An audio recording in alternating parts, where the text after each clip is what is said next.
Shalom Bapak Ibu dan saudara-saudari yang terkasih di dalam Tuhan Yesus Kristus. Kembali lagi pada pembacaan firman Tuhan pada hari ini. Karena hidup kita adalah pujian bagi Tuhan, yaitu pujian yang menyenangkan hati Tuhan, maka hidup kita harus terus diperlengkapi dengan kebenaran firman Tuhan. Sebelum kita mendengarkan dan merenungkan kebenaran firman Tuhan hari ini, mari kita berdoa agar Tuhanlah yang menolong kita untuk memahami firman-Nya. Mari kita berdoa. Bapa yang baik yang kami sembah di dalam nama Tuhan Yesus, pada saat ini kami akan membaca dan merenungkan firman-Mu. Tuhanlah yang menolong kami untuk mengerti dan memahami firman-Mu. Di dalam nama Tuhan Yesus kami telah berdoa dan mengucap syukur. Amin. Amin, amin. Amin, saya ucapkan lembut supaya kita tidak terputus. Bahkan sekarang pun saya anggap kita terus berdoa.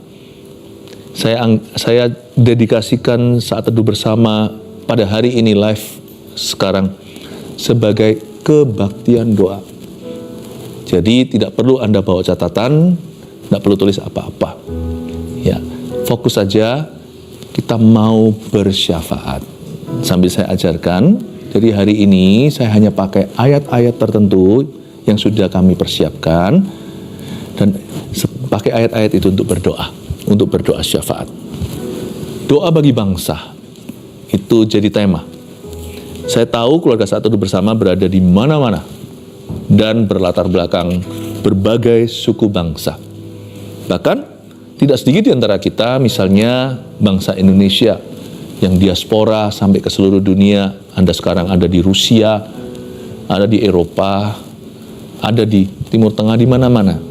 Doa bagi bangsa ini bukan hanya bicara tentang nationality atau kewarganegaraan kita saja, tapi di mana kita ditempatkan, kita juga harus menjadi rumah doa bagi tempat itu.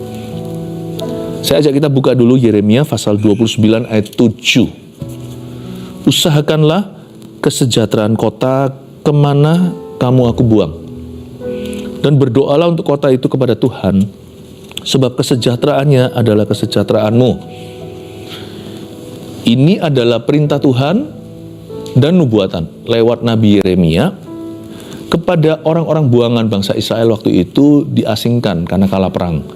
Mereka berada di Babilonia, zaman sekarang geografinya ada di Irak, Iran. Dan mereka di situ diangkut semua ke sana, termasuk Daniel, Sadrak, Mesak, Abednego.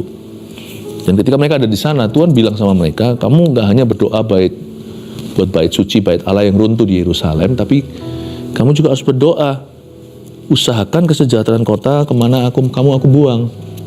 Skup lebih kecil dulu, bukan negeri, tapi kota masing-masing kita. Siapa ada di Frankfurt, Germany sekarang? Ya, siapa juga yang diantara Anda hari ini ada di Medan? Demikian pula ada di negeri jiran, sekarang ada di Kuala Lumpur, mungkin ada di Sarawak. Juga ada pula yang di kota-kota yang lebih jauh, misalnya di Amerika Serikat, di kota besar seperti New York City. Dimanapun Tuhan taruh Anda, kalau bangsa Israel itu mereka dibuang ke situ, bukan kebetulan. Allah menempatkanmu di sana agar Anda menjadi berkat, menjadi terang, menjadi garam, sebelum kita kesaksian, sebelum kita menyaksikan Yesus, sebelum kita berinteraksi dengan orang-orang, bangun kehidupan rohanimu untuk kota itu. Doalah, sebab kesejahteraan kota itu kesejahteraan Anda. Misalnya kota itu kena gempa, apa Anda tidak kena? Kalau terjadi krisis ekonomi, masa kita tidak kena imbasnya? Kena juga. Jadi Tuhan taruh kita di sana itu bukan sebagai tumbal, tapi taruh kita di sana sebagai ambasador iman, ambasador doa. Berdoalah untuk kota itu. Sebut kotamu. Sebentar lagi saya ajak kita berdoa ya. Siapkan hati. Saya nggak tahu berapa orang sekarang menyaksikannya. Tentunya tidak semua orang mengerti. Kalau it's not for me, kalau bukan untuk saya, kadang-kadang kita sih malas nggak mau ikut saat teduh hari ini karena nggak untuk aku. Kita nggak ngerti kesejahteraan kota, kesejahteraan kita juga. Kecelakaan kota juga kecelakaan kita. Jadi apapun juga yang kita lakukan untuk orang lain, kita sendiri akan kena. Karena itu saya percaya Anda yang dewasa yang mengikuti ini, saat teduh bersama hari ini, I'm very proud of you, saya sangat bangga. Dari satu ayat ini aja, Gimana sih cara doain kota? Simple ya. Lalu kita praktekkan yuk abis ini ya, sebelum nanti saya ke ayat berikutnya. Yang perlu kita doakan adalah keamanan kota itu. Penting, karena kita ini punya kunci kerajaan. Kita bisa ikat, bisa lepas. Dan surga akan melepaskan, mengikatnya pula. Kita harus melawan roh jahat karena peperangan kita bukan melawan darah dan daging. Tapi kita harus ikat. Keberadaan kita di sana harus menentang kuasa kegelapan. Doa. Jangan takut nanti serangan baliknya apa. Itu menurut saya sih overrating ya. Ya kita tidak boleh ceroboh, saya ngerti. Tapi banyak, kita itu belum doa udah WO, udah takut dulu. Don't be afraid. Orang yang doa itu dilindungi Tuhan. Orang yang doa itu sendiri juga akan mendapatkan pembasuhan. Doa untuk keamanan. Kita penting sekali untuk berkata, aku tengking roh ini. Kalau kita sadari kota itu penuh pelacuran, ya kita harus ikat dalam nama Yesus roh perzinahan. Supaya jangan ada lagi satu suami yang baik atau papa yang baik di rumah itu jatuh dalam dosa. Memang kita harus jaga secara sengaja, tetapi spirit juga kita harus berjaga-jaga. Kekerasan yang terjadi dan sebagainya, kita harus doa. Satu, keamanan ya. Yang kedua apa lagi? Kemakmuran. Kemakmuran ini bukan serakah, matre banget, bukan. Ini bicara soal berkat ekonomi di kota itu. Kita harus berdoa. Ingat ketika bangsa Israel di satu tempat itu langsung penghijauan. Di padang belantara pun, padang gurun, padang pasir pun, seharusnya nggak ada air. Dari batu pun keluar telaga. Kita harus berdoa supaya ekonomi kita diberkati. Karena banyak orang yang bekerja di situ, banyak rakyat. Kita berdoa juga. Justru yang berdoa itu nanti yang pertama-tama jadi berkat. Bukan menerima berkat, justru kita jadi berkat. Ya, kita doa. Saya nanti kepingin juga yang kedua ini, saya mau doakan untuk pekerjaan Anda. Supaya apa-apa anak-anak Tuhan benar-benar dipelihara. Dan bahkan kalau anak-anak Tuhan itu dipercayai, 5 roti 2 ikan aja di tangan mereka. Kan Yesus pecah-pecah roti. Tuhan kasih siapa dulu? Langsung ke mereka yang duduk di rerumputan? Tidak. Tuhan serahkan dulu ke tangan disciples, kepada tangan murid-muridnya. Apapun yang di tangan mereka akan Tuhan lipat gandakan. Saya berdoa supaya Allah menjadikanmu jawaban di kota tempat tinggal Anda. Tuhan menjadikan Anda bagian dari solusi kota itu. Minta ekonominya diberkati. Dan termasuk buat bangsa negeri tak terkecuali Indonesia.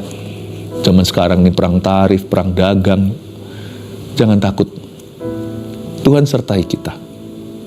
Tetap ada yang namanya kota di Mesir, namanya Goshen itu yang Tuhan luputkan. Yang lainnya kena berbagai tulah, tapi tempat itu ternaknya aja diberkati. Apalagi manusianya. Saya percaya itulah bagian orang-orang percaya. Bukan berarti kita selalu mulus. Kita selalu happy, ya enggak. Kita juga mengalami imbasnya. Tetapi dalam Tuhan selalu ada jalan. Katakan amin. Yang ketiga, selain kemakmuran, adalah kebangunan rohani. Ini lebih penting. Ini lebih penting. Karena ini yang benar-benar jadi sumber mata airnya. Roh pertobatan. Pencurahan Roh Kudus besar-besaran. Individu lepas individu mengalami transformasi karena kuasa Roh Kudus. Dan nama Yesus ditegakkan. Kerajaannya datang atas setiap orang, setiap family, setiap gereja. Kita berdoa supaya salibnya ditegakkan di kota itu.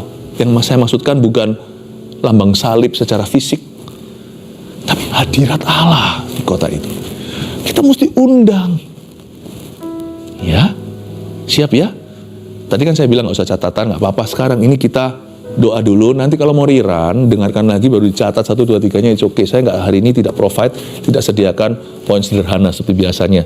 Hanya ayat-ayat untuk kita berdoa. Mari kita pejamkan mata. Kita berdoa untuk keamanan kota kita. Sebut kota Anda ya. Saya tidak bisa menyebut kota saya di mana saya sekarang berada karena saya adalah MC-nya hari ini kan. Makanya saya harus netral, saya jadi orang Anda semua. Karena itu kalau saya minta Anda sebut kota Anda, sebutlah sekarang. Mari kita berdoa, Tuhan Yesus. Semua berdoa, Tuhan Yesus, berkati kotaku dengan keamanan. Sebut kotanya, bilang kotanya. Ya, kota tempat tinggal Anda atau tempat Anda kerja. Kalau Anda kerjanya di kota A, nanti pulangnya ke kota B, sebut dua-dua. Aku minta ya Tuhan Yesus, kota ini diberikan keamanan. Engkau lindungi anak-anakmu dulu Tuhan di kota ini. Luputkan mereka dari mara bahaya. Jangan tuntun dalam pencobaan. Bebaskan dari yang jahat. Seperti doa Bapa kami ya Tuhan. Kami berdoa ya Tuhan Yesus, tutup bungkus dengan darah Yesus setiap pelosok kota ini. Tutup bungkus Tuhan. Kami minta malaikat-malaikatmu Kau kirim berjaga-jaga. Kami ikat orang kuat. Mulai tengking, jangan takut. Bilang dalam nama Yesus, aku patahkan roh kekerasan, roh kejahatan di kota ini, roh pelacuran. Aku patahkan di dalam nama Yesus penyembahan berhala, semua praktek okultisme dan semua ya, di daerah-daerah yang khususnya rawan yang selalu terjadi kejahatan, perampokan, kami tolak dalam nama Yesus. Tempat ini tempat sejahtera. Kota ini orang tidak akan takut untuk invest di dalamnya. Orang-orang tidak akan takut ya Tuhan Yesus untuk tinggal di sini, untuk berkeluarga di sini ya Tuhan, untuk memperbesar bisnisnya di sini di dalam nama Yesus. Ayo bilang keluarganya, ayo semua kita berdoa dalam nama Yesus. Ini kebaktian doa. Ayo semua doa, ngomong sesuatu. Haleluya. Di tempat di kota ini juga ya Tuhan, sekolah-sekolahnya ya Tuhan Yesus. Ya Tuhan, mengajarkan yang baik. Kau berkati Tuhan. Kami berdoa. Haleluya. Sekarang berdoa untuk pekerjaan, untuk kemakmuran, untuk ekonomi kotamu. Berdoa minta sama Tuhan. Tuhan kirimkan Tuhan pada kota ini. Sebutkan kotamu sekali lagi, kirimkan ya Tuhan pada kota ini, kepada kota kami ya Tuhan. Kirimkan investor-investor ya Tuhan Yesus. Aku berdoa Kau lindungi bisnis-bisnis yang di sini, birokrasi yang ada. Aku berdoa ya Tuhan Yesus, Kau taruh orang-orang yang takut akan Tuhan. Paling tidak ada orang-orang yang punya nurani yang baik ya Tuhan. Kasih ya Tuhan Yesus, ya Tuhan Yesus, tempat ini keamanan untuk mereka bisa menaruh modal di sini. Lowongan pekerjaan ciptakan di dalam nama Yesus. Kirim Tuhan orang-orang yang dalam mimpi Tuhan bicara, taruh di situ, buka pabrik di kota itu atau buka toko di sana dalam nama Yesus. Kirimkan pelanggan dalam nama Yesus. Kirimkan orang-orang yang pendatang. Kirimkan ya Tuhan koneksi-koneksi, bukakan Tuhan kota ini ya Tuhan. Secara dalam roh kami percaya ya Tuhan, Kau akan konekkan ya Tuhan, membuat network jaringan dengan kota-kota yang lainnya, bangsa-bangsa lainnya. Bless this nation, bless this city in Jesus name. Ya, kita berdoa untuk kebangunan rohani. Lebih penting, doakan setiap gereja yang ada di sana, khususnya gereja-gereja yang betul-betul influential di situ, gereja-gereja yang menjadi trendsetter, gereja-gereja yang menjadi gereja yang seolah-olah gereja yang memimpin di dalam kebangunan rohani, dan gereja-gereja lainnya. Mari kita berdoa untuk tubuh Kristus di dalam nama Yesus. Setiap kota sebut di dalam nama Yesus, sebut gerejamu juga, apa yang menjadi di tempat rumah Tuhan yang Tuhan percayakan di dalam hidupmu. Ayo berkati, ayo kita doakan dalam nama Yesus. Kami minta kebangunan rohani. Every church mengalami revival di dalam tubuhnya. Kami berdoa Tuhan supaya program-program gereja itu bukan justru membuat rumit, tapi membuat easy orang bertumbuh, membuat mudah, menjadikan mudah untuk bangsa-bangsa, suku bangsa dimuridkan. Aku berdoa Injil diberitakan, tempat ya Tuhan di rumah-rumah Tuhan semarak dengan hadirat-Mu dan pujian. Aku berdoa orang-orang Kristen, anak-anak Tuhan di kota ini ya Tuhan Yesus, benar-benar taat pada amanat agung dan membawa Injil sampai jauh, sampai ke setiap pelosok kota itu. Aku berdoa, berikan, curahkan. Mari kita berdoa untuk Tuhan mencurahkan roh pertobatan. Come on, kita berdoa untuk roh pertobatan. Kita minta Roh Kudus dicurahkan habis-habisan, benar-benar dengan leluasa, dicurahkan besar-besaran di kota itu, menyeluruh. Mimpi dan penglihatan terjadi. Orang-orang dilawat sama Tuhan dalam tidurnya, dalam mimpinya. Waktu dia bangun ketemu teman, terjadi yang namanya divine timing, terjadi koneksi-koneksi ilahi yang Tuhan tentukan, seperti Cornelius ketemu Petrus. Terima kasih Tuhan dalam nama Yesus. Oh ramadakaya pada I pray to revival kota kami di dalam nama Yesus. Terima kasih Bapa di sorga. Haleluya. Oh haleluya. Haleluya. Anda boleh buka mata Anda. Doa itu gak usah fasih lidah. Kita ngomong aja apa yang kita rasakan. Tuhan tahu kok, asal dari hati. Bahkan Tuhan bisa baca sesuatu yang tidak kita taruh dalam kalimat. Tadi semuanya tidak scripted, nggak ada catatan. Doa itu hubungan hati dengan Roh Kudus. Doakan terus ya. Harus begitu doanya. Jangan doanya just bless me, bless me. Saya jadi ingat kata Tuhan kata Mordekai kepada Esther. Ini baru minggu kemarin di GMS Surabaya Barat saya ajarkan tentang Ratu Esther. Mordekai, papa asuhnya, mentor rohaninya, beritahu sama dia, kamu jangan kira ya kamu ada di istana kamu selamat sendirian, karena musuh Israel hendak memusnahkan satu bangsa. Tapi sang ratu di zona nyaman dan dia tidak mau meresikukan segala sesuatu. Dia bilang, kamu jangan kira. Kalau kamu doanya hanya bless me, kamu akan binasa duluan. Justru karena kamu ada di istana itu kamu kena dulu. Ya. Ingat Bapak Ibu Saudara keluarga saat itu yang saya kasih. Ketika kita melemparkan roti atau blessing itu kota negara kita, bisa jadi ada apa-apa. Rumahmu satu yang berdiri sendiri. Karena di situ adalah konsulatnya. Konsulatnya sorga. Siapa kehilangan nyawanya memperolehnya. Siapa justru takut kehilangan nyawa malah hilang gak keruan. Ayat berikutnya ya. Yehezkiel pasal yang ke-22 ayat 29 dan 30. Yehezkiel 22 29 sampai 30. Penduduk negeri melakukan pemerasan dan perampasan, menindas orang sengsara dan miskin, dan mereka melakukan pemerasan terhadap orang asing bertentangan dengan hukum. Aku mencari di tengah-tengah mereka seorang yang hendak mendirikan tembok atau yang mempertahankan negeri itu di hadapanku, supaya jangan kumusnahkan. Tapi aku tidak menemuinya. Coba lihat itu. Kita lihat kenapa kutuk yang terjadi dan bukan berkat. Saya ajak kita untuk menginvestigasi. Di dalam alam roh saat kita berdoa, kita harus mengerti musuh-musuh kita. Dan musuh kita itu bukan melawan darah dan daging. Kita tahu bahwa ada perbuatan-perbuatan tertentu yang telah menyebabkan kutuk negeri. Kita jangan salahkan orang, karena orang itu adalah tawanan. Manusia itu melakukan kehendak iblis karena mereka adalah budak dosa. Tugas kita besar, tugas kita berat, tetapi kita bisa. Tapi pahami dulu prinsipnya. Kita lihat ayat 29. Penduduk negeri, bicara tentang satu bangsa bukan hanya kota, melakukan pemerasan dan perampasan. Melakukan pemerasan itu pada orang yang tidak bersalah. Perampasan itu berarti ambil apa yang bukan miliknya. Bagaimana Tuhan bisa memberkati tanah kalau orang-orang yang tinggal di atasnya itu melakukan hal-hal yang keji di mata Allah. Lalu bukan hanya itu, menindas orang sengsara lagi dan miskin. Jadi justice atau keadilan tidak dilakukan. Yang namanya justice, keadilan tidak pernah terpuaskan. Menindas orang sengsara dan miskin. Dan mereka melakukan pemerasan terhadap orang asing, bertentangan dengan hukum. Terjadi pemerasan terhadap orang asing. Terjadi buli-bulian terhadap minoritas. Kita harus melihat itu. Termasuk di dalamnya bisa jadi pengikut Kristus. Nah, kita nggak boleh berkata, tahu rasa sekarang, Tuhan hukum kamu. Nggak boleh. Tugas kita bersyafaat. Kita tidak boleh punya roh penghakiman.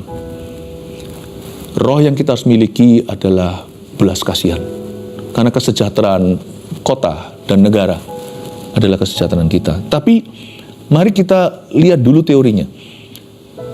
Kalau satu tempat itu melakukan penindasan terhadap orang-orang asing, yaitu kaum minoritas yang tidak terbela, tidak bisa terdengar suaranya, Tuhan itu maha cemburu dan dia akan melihat itu dan akan membalaskan. Karena itu tanah tidak bisa mengecap berkat, tidak bisa menyerap berkat pula, karena bertentangan dengan hukum. Apa yang kita harus lakukan sebagai orang Kristen? Salah satunya adalah kita berdoa, Tuhan, forgive them, ampuni mereka. Seperti Abraham yang bersyafaat bagi Sodom dan Gomora. Kalau ada 10 Tuhan, kalau ada 50 Tuhan, mulai dengan 50 dulu, aku akan melepaskan mereka. 40 Tuhan, aku akan meluputkan. 30, 20 turun terus. Kalau ada 10 terakhir, udah. Ini adalah harga akhir. Kalau ada 10 aja orang benar di kota ini, Tuhan jangan bakar. Dan berkata, baiklah. Baik loh Tuhan itu, Sodom Gomora itu 10 aja nggak ada.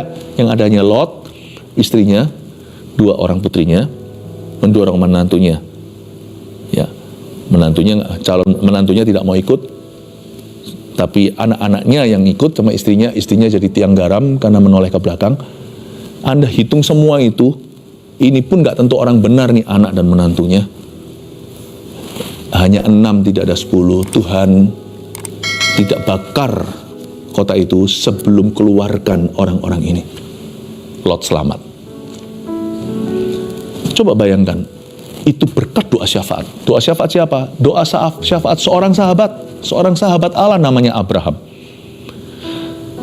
Sekalipun tanah itu berdosa dan darah Habil berseru daripadanya, penuh dengan okultisme, pemerasan, penindasan, pembunuhan, hanya Tuhan yang tahu.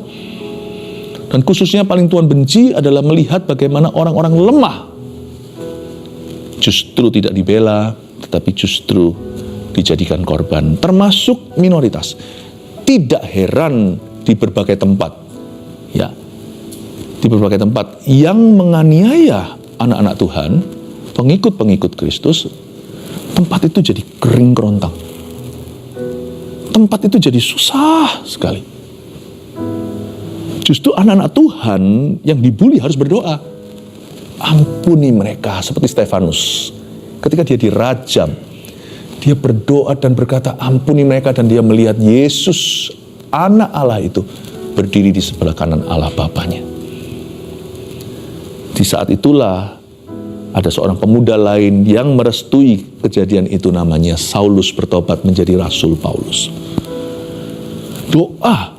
Posisi kita itu adalah doa, bukan mendendam, bukan membalas, tetapi berseru kepada Tuhan.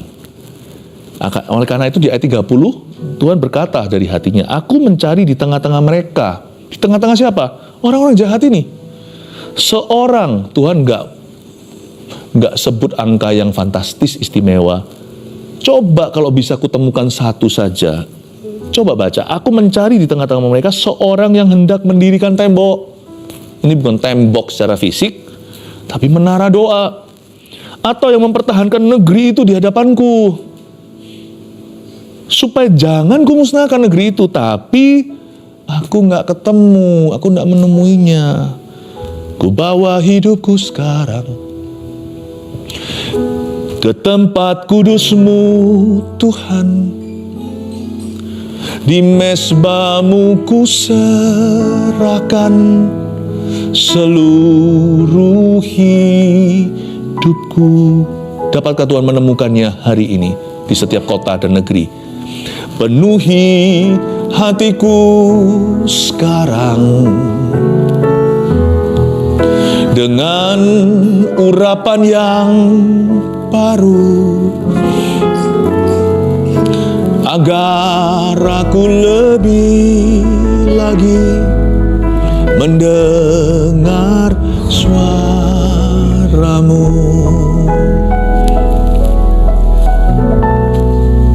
Jadikan aku, Tuhan, rumah doa-Mu. Akulah tembok itu, Tuhan, agar semua suku bangsa datang menyembah-Mu. Jadikan aku, Tuhan, rumah doa-Mu, agar semua suku bangsa datang menyembah-Mu. Makanya kita harus hidup beda, karena kita adalah rumah doa. Kitalah tembok yang Tuhan cari. Kitalah yang mempertahankan negeri itu di hadapan Tuhan. Kita sendiri jangan jadi pendosanya. Makanya kita harus beda hidupnya dengan penduduk negeri yang melakukan pemerasan, perampasan, gak peduli sama orang sengsara, gak pernah nggak pernah terbeban untuk orang lain, yang hidup bagi dirinya, hanya meraup keuntungan untuk dirinya, nggak punya misi apa-apa.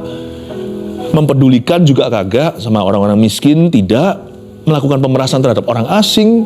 Kalau kita lihat tamu, itu kan kebiasaan kita di mana-mana. Itu orang kita nggak kenal, maunya ngeklik sama orang-orang sendiri. Mungkin tidak minoritas, tapi misalnya dalam persekutuan doa kita, di dalam gereja kita ibadah, lalu ada orang baru, kita nggak pernah.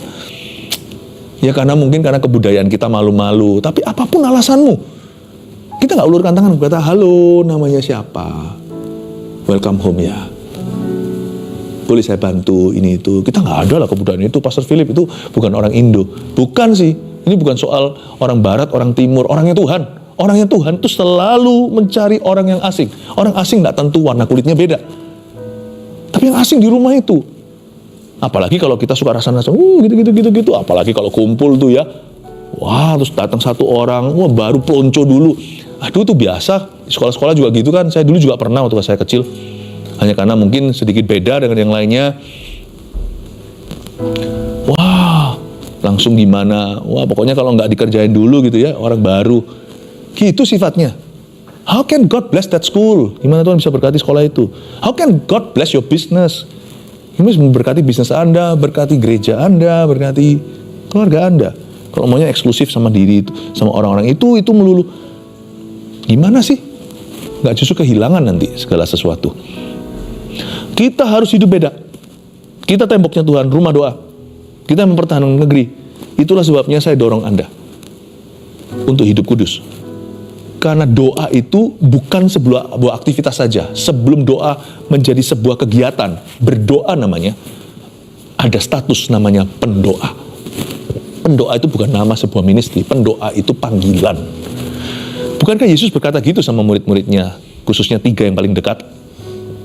Tidak sanggupkah kamu berdoa bersama dengan aku 1 jam saja? Yesus butuh teman di Getsemani bukan karena Tuhan kesepian, karena Tuhan itu ingin mengajak kita masuk dalam pekerjaannya. Salah satu pekerjaan Yesus yang dahsyat hingga hari ini pun setelah dibangkitkan, Tuhan masih sampai hari ini menjadi imam besar kita yang melintasi semua langit. Dan Tuhan itu ajak kita untuk melakukan apa yang Dia lakukan. Bukan hanya mujizat, bukan hanya mendoakan, bukan hanya melakukan amal sosial, bukan hanya memberitakan Injil, tetapi salah satu perbuatan pekerjaan Tuhan yang terus hari ini kita bisa lakukan adalah berdoa syafaat. Berdoa syafaat tidak perlu fasih, bukan untuk show off, bukan untuk ditunjukkan ke orang, tapi untuk tertuju ke Tuhan. Asal hatimu terbeban, Tuhan dengar itu kata-kata belepotan kita. Sebelum doa itu jadi kegiatan, doa itu ada namanya pendoa, itu statusnya. Pendoa mesti beda. Kalau kita mau jadi dokter ya jangan jadi pasien dulu. Dulu pasien, tapi jangan pasien melulu. Gimana kita operasi kalau kita sendiri sakit mah? Gimana kita operasi kalau kita sendiri pingsan? Kita harus hidup dalam kekudusan. Saya ingatkan semua Anda, kita termasuk saya, kita harus hidup in holiness, deliberately, secara sengaja. Hidup dalam kekudusan. Supaya apa nanti? Supaya doa-doa kita itu mengubahkan. Semoga sebelum kita semua suatu hari dipanggil Tuhan, ada beberapa Sodom Gomora yang diselamatkan. Kalau Sodomnya nggak bisa selamat, ada beberapa Lot yang kita bisa selamatkan. Iya kan? Itu kan karena Abraham. Kita nggak bisa selamatkan dunia ini. Dunia ini kita tahu kok ujungnya kemana, coba lihat kitab Wahyu. Tapi sementara kita ada di sini, masih ada Lot-Lot yang kita bisa selamatkan. Saya percaya itulah fungsi daripada seorang tembok yang Tuhan ingin dirikan. Sama-sama katakan, jadikan aku Tuhan. Letakkan tangan di dada gini. Sekarang kita bukan berdoa syafaat, saya mendoakan Anda. Rumah doamu. Sekarang kita doakan diri kita sendiri dan kita katakan, kita minta ini sama Tuhan, agar semua suku, bangsa,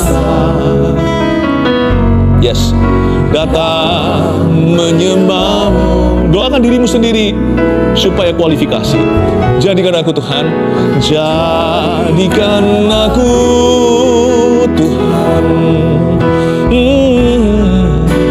Rumah doamu,